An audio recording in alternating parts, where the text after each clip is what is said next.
Hello, नमस्कार साथियों।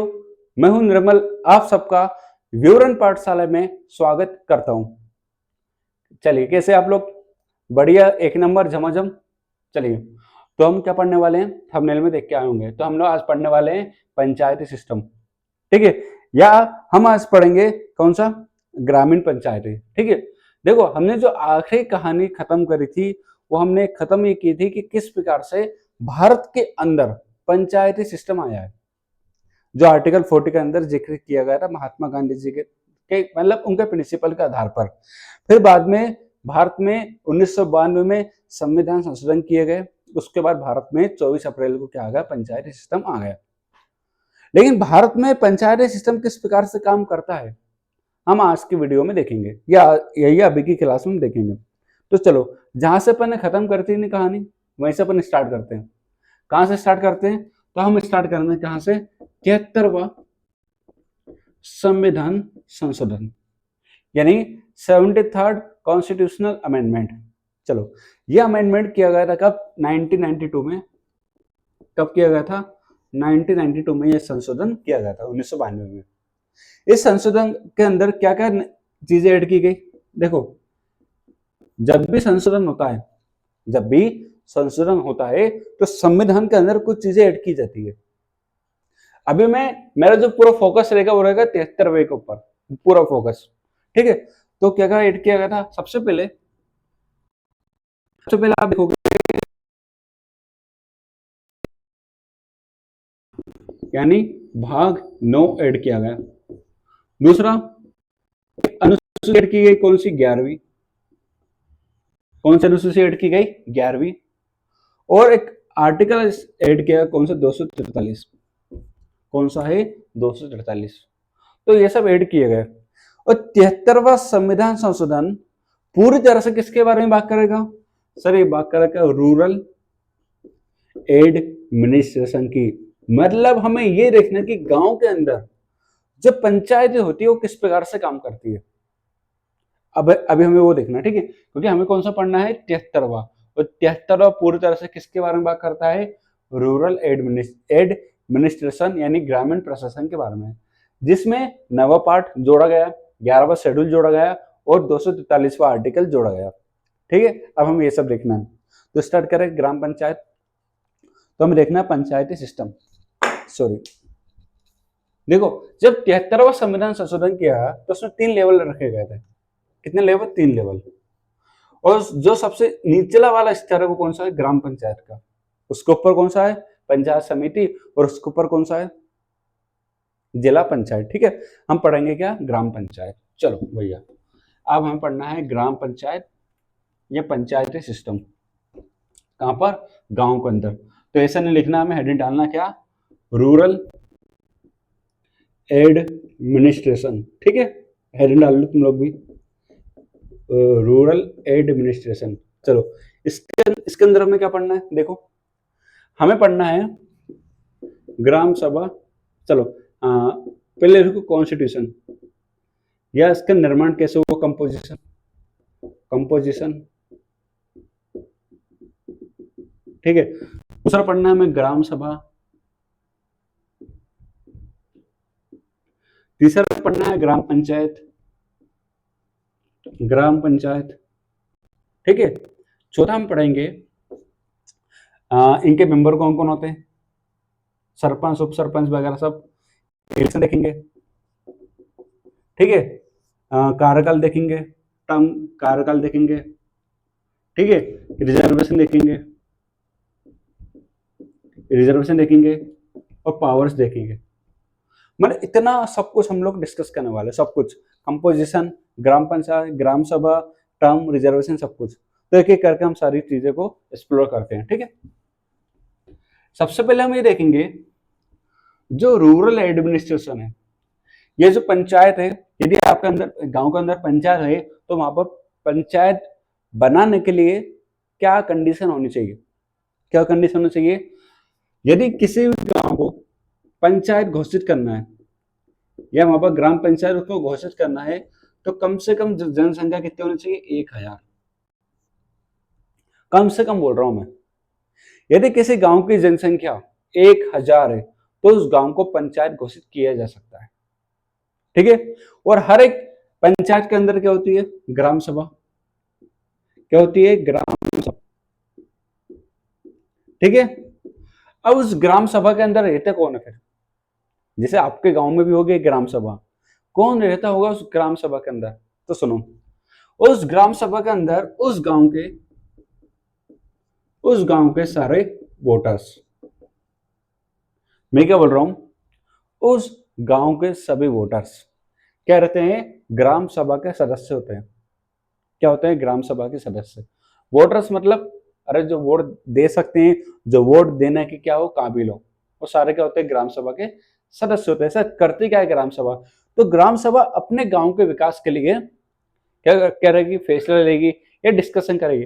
जैसा आपने वेब सीरीज देखी होगी कौन से पंचायत, ठीक है, वो सोलर लाइट का एक आता है, सीजन 2 है, सीजन 3 में, सीजन 1 में, सॉरी सीजन 1 में सोलर लाइट आती है और सभी लोग डिस्कस करते हैं कि क्या कहाँ हमें सोलर लाइट लगानी है। वैसे तो पंचायत मीटिंग होती है वो ना, बाकी वो भी डिस्कशन लिया जाता है, फैसले लिए जाते हैं कहाँ की? ग्राम सभा की मीटिंग में। और एक पंचायत मीटिंग भी होती है, जैसे वार्ड मेंबर मिलके कर लेते हैं, वार्ड मेंबर बोल रहा हूँ, सहायक उप सहायक वगैरह जो भी लोग रहते हैं वो मीटिंग कर लेते हैं। चलो, ये होगी ग्राम सभा। ग्राम सभा का काम यही है कि सारे फैसले लेना।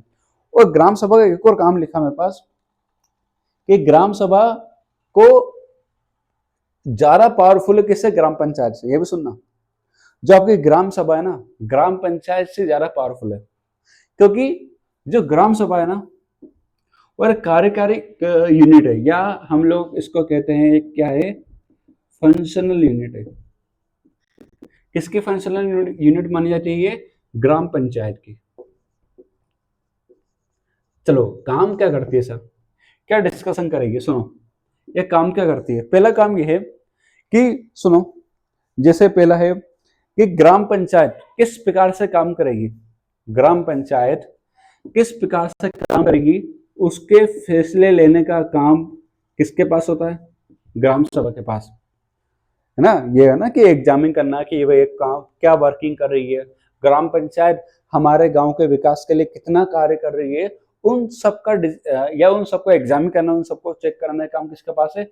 ग्राम सभा के पास।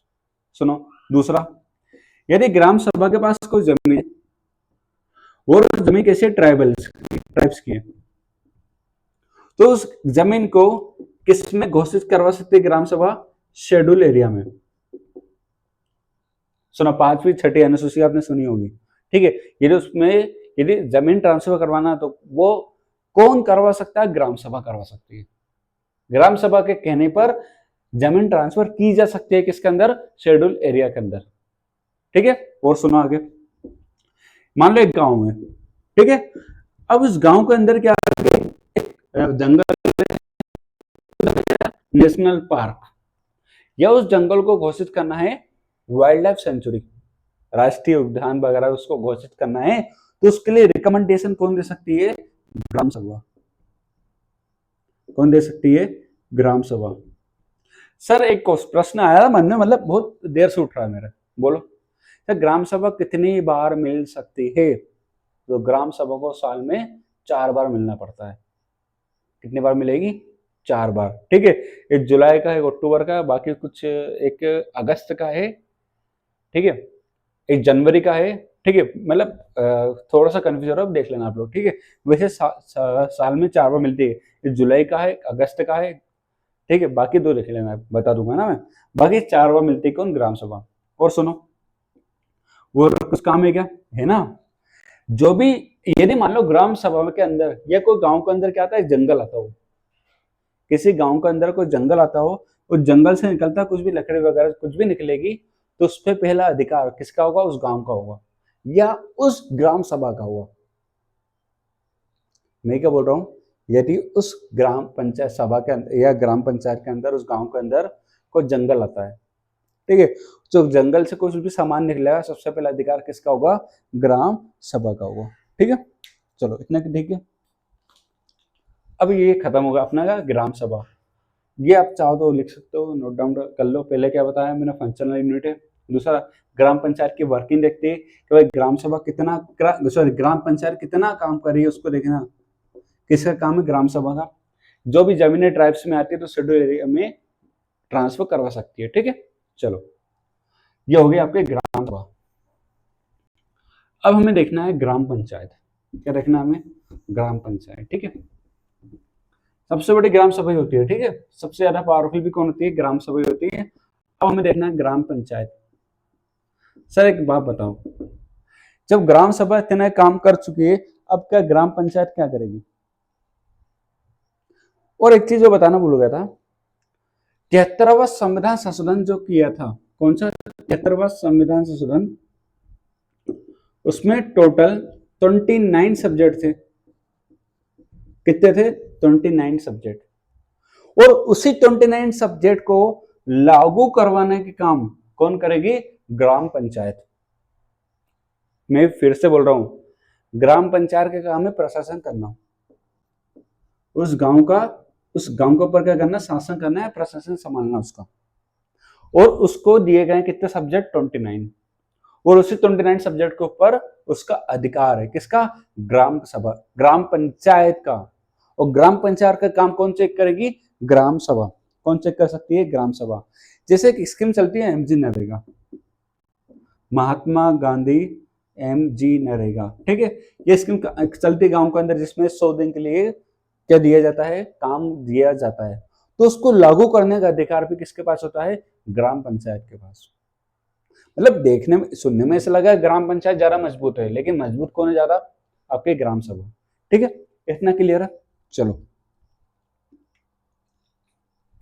मतलब एग्जीक्यूट करने का काम किसके पास होता है? ग्राम पंचायत के पास होता है। ठीक है, चलो अब हम पढ़ना है मेंबर्स। सुनो, अब मेंबर्स कौन कौन होता है ग्राम पंचायत के अंदर? पहला होता है सरपंच। पहला क्या होता है? सरपंच, यानी जो मुखिया होता है पंचायत का, वो क्या कहलाता है? सरपंच। और बाकी क्या होते हैं? एक होता है सहायक, या असिस्टेंट लिख दूं, सहायक। और एक क्या होता है? सचिव होता है, यानी जिसको हम लोग होते हैं सेक्रेटरी। एक क्या होता है? सेक्रेटरी होता है। और सेक्रेटरी का एक सहायक होता है। बाकी क्या होते हैं? इसमें वार्ड मेंबर होते हैं। बाकी क्या होते हैं? वार्ड मेंबर होते हैं। ठीक है, एक क्या होगा? सरपंच। क्या होगा? सरपंच। अब सर ये बताओ, गांव के अंदर जो पंचायत होगी उसका सरपंच कैसे आएगा? तो सुनो, गांव के अंदर जितनी भी पंचायत होती है, गांव के अंदर जो पंचायत होती है, उसका जो सरपंच आएगा वो होगा इलेक्टेड होकर आएगा। मतलब उसका क्या होगा? Proper election. लेकिन जो गांव के सरपंच का इलेक्शन होगा वो कैसे होगा? डायरेक्ट। सुनो, मैं क्या बोल रहा हूं, गांव का अंदर है पंचायत, और पंचायत के अंदर होता सब, पंचायत का जो मुखिया होता है वो होता है सरपंच। और जो सरपंच का इलेक्शन होगा वो कैसे होगा? Direct.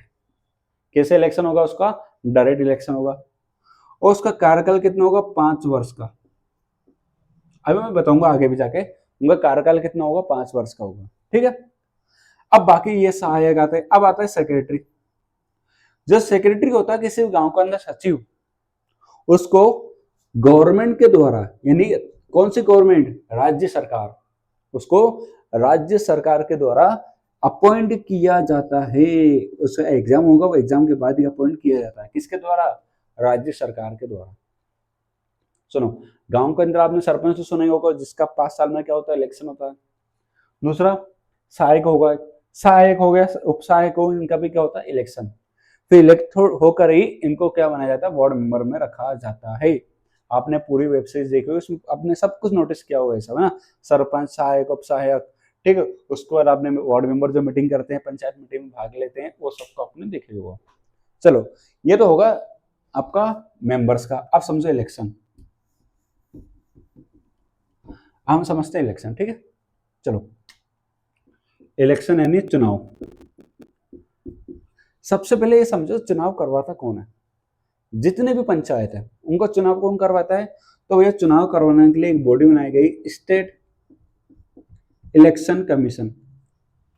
State election commission, article 243 के, आर्टिकल 243 के में किसके बारे में बात करता है? State election commission. और जो स्टेट इलेक्शन कमीशन होती है ना, ये लोकल बॉडीज का चुनाव करवाती है। किसका चुनाव करवाएगी ये? लोकल बॉडीज का। बोलो, इतना क्लियर है? लोकल बॉडीज का ये क्या करवाती है? चुनाव। जैसे आपकी नगर पंचायत, ग्राम पंचायत, ठीक है, नगर निगम, नगर पालिका, इन सभी का चुनाव करवाने का दायित्व किसके पास होता है? स्टेट इलेक्शन कमीशन के पास होता है। सर मन में प्रश्न उठ रहा है, कर दो, उल्टी कर दो प्रश्न की।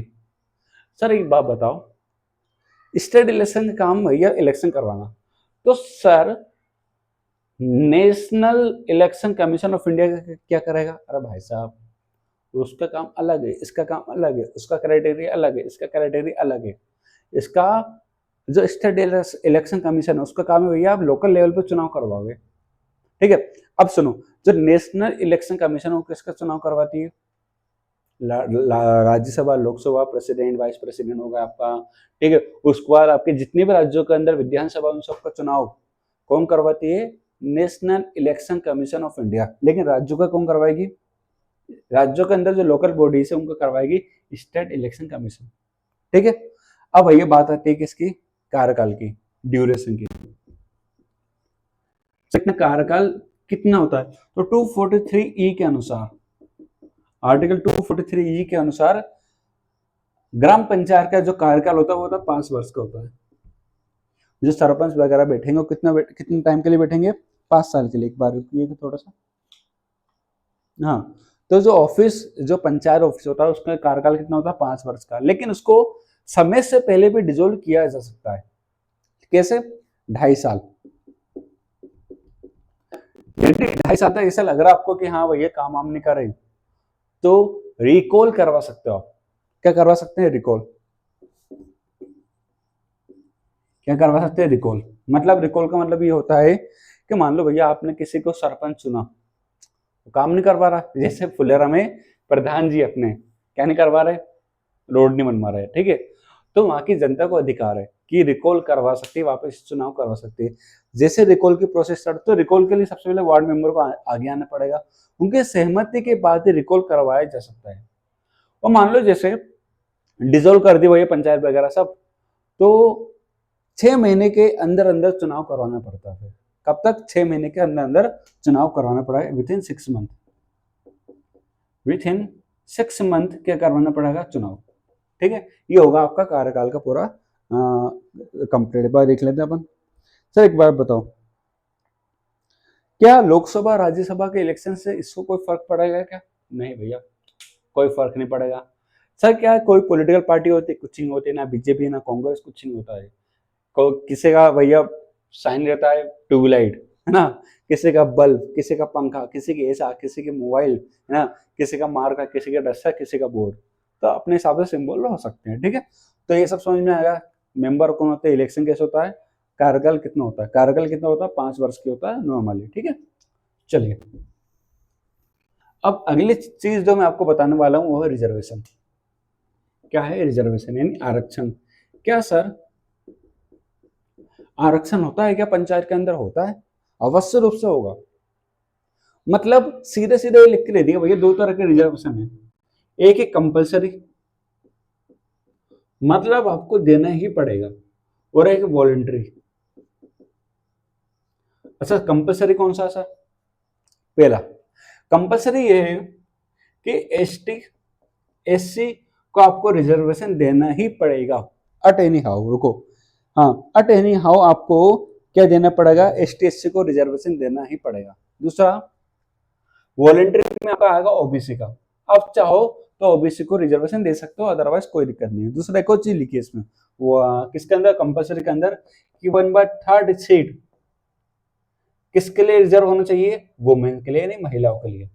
1/3 जो सीट होना चाहिए किसके लिए रिजर्व होना चाहिए? महिलाओं के लिए, ठीक है। और बाकी एसटी एससी को जो रिजर्वेशन दोगे वो कैसे होना चाहिए? मैंडेटरी यानी कंपलसरी। सर एक बार बताओ, कौन आधार क्या है इसका? आधार है पॉपुलेशन। क्या आधार रहेगा? पॉपुलेशन। यदि उस गांव के अंदर एसटी एससी की जनसंख्या ज्यादा है, या एससी की संख्या ज्यादा हो सकती है, एसटी की भी जनसंख्या ज्यादा हो सकती है, तो उस कंडीशन में क्या होगा? उस गांव में रिजर्वेशन दिया जाएगा किसको? ज्यादा एसटी एससी को। मैं बोल रहा हूँ जनसंख्या के आधार पर, जैसी जनसंख्या उस आधार पर क्या दिया जाएगा, रिजर्वेशन दिया जाएगा। ठीक है। बाकी महिलाओं को मध्य प्रदेश के अंदर, बिहार के अंदर, बिहार का मध्य प्रदेश का मुझे ज्यादा पता है, 50% रिजर्वेशन देकर रखा है। 50%, 50%। क्या देकर रखा है? 50% रिजर्वेशन देकर रखा है। कहां पर? महिलाओं के अंदर। ठीक है, मध्य प्रदेश के अंदर। ठीक है। हाँ, बात करते हैं ओबीसी की। तो ओबीसी रिजर्वेशन लागू करना है कि नहीं करना, ये निर्देश कौन देगी? राज्य की विधानसभा। राज्य की विधानसभा के निर्देश पर ही ओबीसी को रिजर्वेशन दिया जाएगा, अदरवाइज रिजर्वेशन नहीं दिया जाएगा। ठीक है, चलो। तो ये रिजर्वेशन होगा, ग्राम पंचायत होगा, मेंबर होगा, इलेक्शन होगा, टर्म होगा। चलो अब समझते हैं आगे पावर। पावर भी तो नाम को चीज होनी चाहिए ना यार। पावर नहीं पढ़ोगे तो फिर मजा ही क्या जीवन का? आनंद ही आनंद। आनंद किस में सबसे ज्यादा आता है? पावर में। क्योंकि आर्टिकल 243G कौन सा है? 243G बात करता है किसकी? पावर। पंचायत की क्या पावर भाई साहब? तो इसके लिए उनको कितने सब्जेक्ट दिए? 29। और लिख के दे दिया भाई आपको, हम 29 सब्जेक्ट पे क्या देते हैं? पावर। वो हो मतलब हैरान परेशान कदरकान। मतलब ये तो ऐसे बोल रहे हैं जैसे, एक सेकंड रुकिएगा, हाँ, जैसे पावर तो ऐसे दे दी भाई, पूछो मत। जैसे मैं बात लिखू, ये पावर क्या क्या दी? जैसे आपको अपने लैंड का डेवलपमेंट करना पड़ेगा। एनिमल हस्बेंड्री, पशुपालन, गांव में किस प्रकार से पशुपालन होगा, गौशाला वगैरह बनाई जाती है तो पंचायत को रहेगा। ड्रिंकिंग वाटर, पीने का पानी। ठीक है। Family welfare.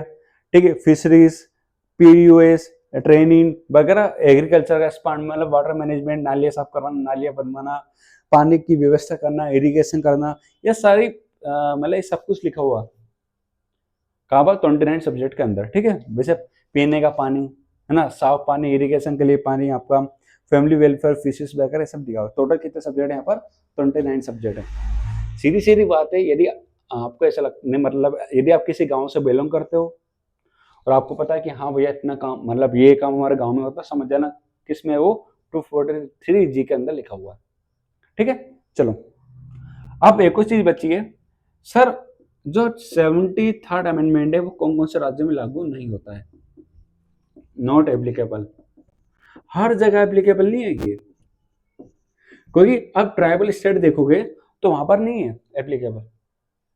शेड्यूल एरियाज में, ट्राइबल एरियाज में आपको कुछ राज्यों में, कुछ एरियाज में देखने को नहीं मिलेगी पंचायत। और पंचायत तो एक्चुअल में वॉलेंट्री है। यदि आपको 4 लेवल के रखना, 4 लेवल के रखो, 3 के रखना तो 3 के रखो। लेकिन कुछ स्टेट ऐसी जहां पर ये लागू नहीं है। जैसे मेरे पास लिखा हुआ है, यहां पर आप देखोगे मेघालय, मेघालय, मिजोरम और नागालैंड। यहाँ पर पंचायत की जगह का क्या है? यहाँ पर है सिंगल ट्राइबल काउंसिल है। यहाँ पर क्या है? Tribal council. ठीक है। वही मणिपुर में आप देखोगे तो मणिपुर में भी आपको कुछ डिस्ट्रिक्ट काउंसिल देखने को मिलेगी मणिपुर के अंदर। वही आप जम्मू कश्मीर में देखोगे तो उनकी खुद की पंचायत के लेकर अधिनियम है। ठीक है। चलो एक और चीज बतानी है मुझे, स्टेट फाइनेंस कमीशन। तो 43I के अंदर क्या लिखा हुआ? स्टेट फाइनेंस कमीशन के बारे में लिखा हुआ है, मतलब किस प्रकार से फाइनेंस पावर दी जाएगी किसको? पंचायत को।